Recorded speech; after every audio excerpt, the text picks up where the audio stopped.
It's now been a month since Young Thug has faced the deepest controversy of his career, but yet, it seems like he's not only escaped, but thrived off the moment.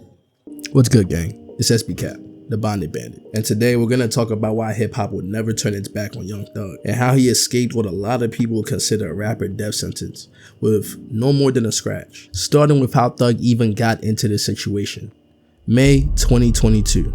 News of Young Thug's arrest reached the public. He had been charged with RICO, criminal street gang activity, drug charges, and firearm charges, and it looked to be a long trial, with all YSL affiliates currently behind bars, including Gunna. Time passed, Free Thug became a meme for 10 seconds to help pass the time.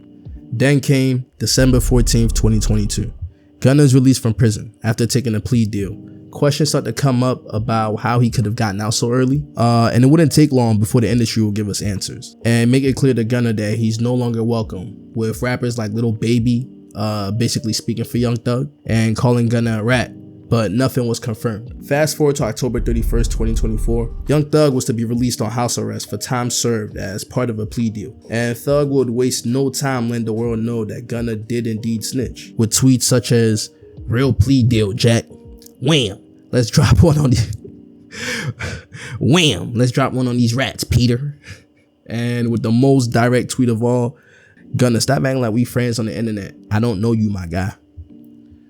From the moment Young Thug left prison, he made sure it was known 24/7 that Gunna was a rat. Which takes us to where we are now, August 30th, 2025. Phone calls from when Young Thug was locked up would leak to the public. The first was a 2-hour interrogation where he appears to directly name Pee Wee Roscoe in a conversation with authorities, which is supposedly from the 2015 Lil Wayne bus tour shooting. Another one was where Young Thug would diss Kendrick Lamar after he couldn't give him a feature for his record Business is Business. And the one that really had everyone talking was where Young Thug would diss Glorilla. And let's not also forget he called out Andre 3000, saying he couldn't put anyone on. Why be the biggest artist in the world on YouTube? Why wouldn't J. Cole do a song with him? Shoot. Like, come on, bro. You ain't never in your life sold more record than this boy, this young nigga. Fuck is you thinking? Like, tripping. Niggas just be on that. Oh, I don't like your music. Or I ain't doing no music with you. Man, they don't like y'all nigga music neither. They don't really like that shit you come out. That shit y'all niggas come out. Niggas just want to do songs. Niggas just want, like, the game we in. Like, it ain't no, oh, the Atlanta Falcons ain't playing Miami Dolphins because they don't like the Dolphins. Man, we playing everybody. It's the sport we in. Andre 3000, you one of the biggest artists in the world. You became one of the biggest artists in the world.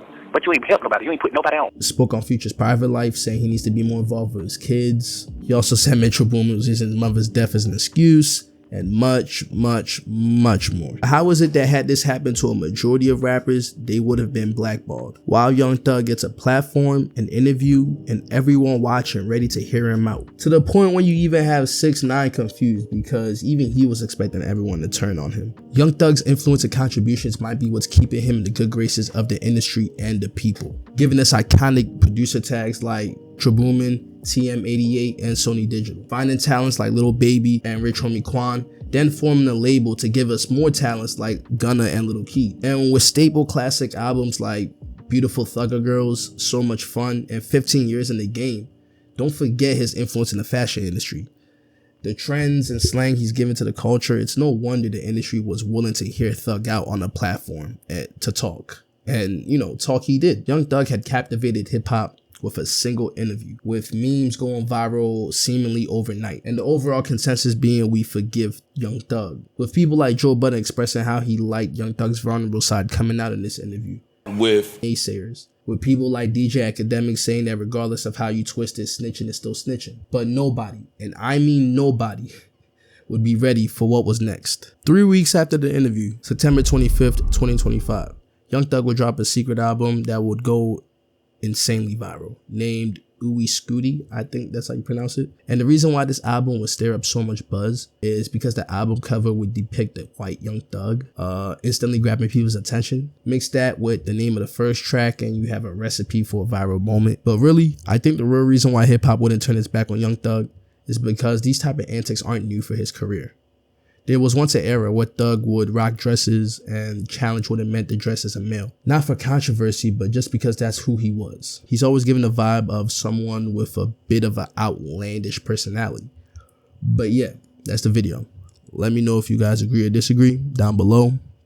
It's been that boy SB Cap, the Bonnet Bandit. Reminding y'all boys to keep chasing the bag.